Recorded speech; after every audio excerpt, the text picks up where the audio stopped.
très heureux d'avoir été invité à ce colloque intitulé « Les femmes et l'art », qui est un sujet extrêmement important pour l'UNESCO, car la culture est l'un des piliers du mandat de notre organisation. Et la culture, évidemment, est un des piliers du développement humain de façon générale. Alors, le sujet de l'égalité entre les hommes et les femmes est très important. C'est un sujet global.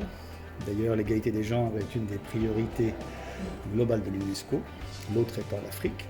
Donc, ces deux priorités réunies font qu'aujourd'hui, nous parlons des femmes et l'art au Maghreb, donc en Afrique du Nord, évidemment, donc c'est quelque chose qui nous intéresse au plus haut point. Cela passe par l'intégration de la culture dans les politiques de développement et dans les stratégies au niveau national et local. C'est vraiment un regard que l'on porte sur la culture qui doit changer. La culture doit cesser d'être un poste de dépense qui augmente par ailleurs au Maghreb. Tous les pays du Maghreb, d'Afrique du Nord, voient leur budget pour la culture augmenter régulièrement depuis de nombreuses années. Mais ce qui est intéressant, et cela a été le cas dans certaines régions du monde déjà, donc l'expérience montre que ça peut marcher, c'est que là où la culture est devenue un secteur d'investissement, eh bien, on s'est rendu compte que cela pouvait générer beaucoup plus d'opportunités d'emploi, beaucoup plus de cohésion sociale. Cela pouvait mettre en avant la diversité culturelle qui caractérise les pays, donc avoir une société plus juste, plus tolérante. Et donc, in fine, finalement, le grand idéal des Nations Unies, c'est de réussir à obtenir et à maintenir la paix dans le monde de façon plus générale. Voilà ce qu'on pourrait dire par rapport à ça.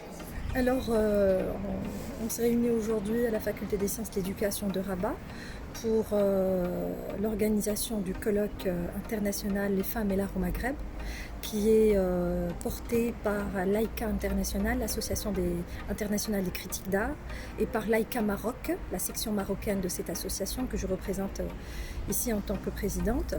Et le colloque a bénéficié du soutien de l'UNESCO dans le cadre du programme de participation 2020-2021 et du soutien extrêmement précieux de la Faculté des Sciences de l'Éducation et de l'Université Mohammed V de Rabat.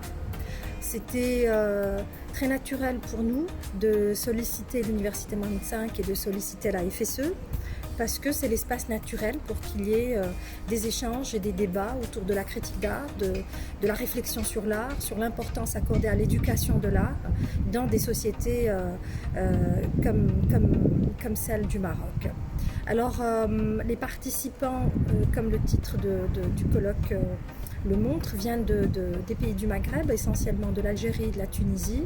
Nous avons des participants aussi venant de France, et représente un peu les différents secteurs du champ artistique, partant des institutions comme les musées, comme les espaces d'art, comme les galeries, à des représentations d'artistes, de collectifs d'artistes, à des représentations académiques, des critiques d'art, des universitaires, des philosophes qui portent un regard assez particulier en termes de recherche scientifique sur l'élaboration et la construction du discours critique relatif à l'art.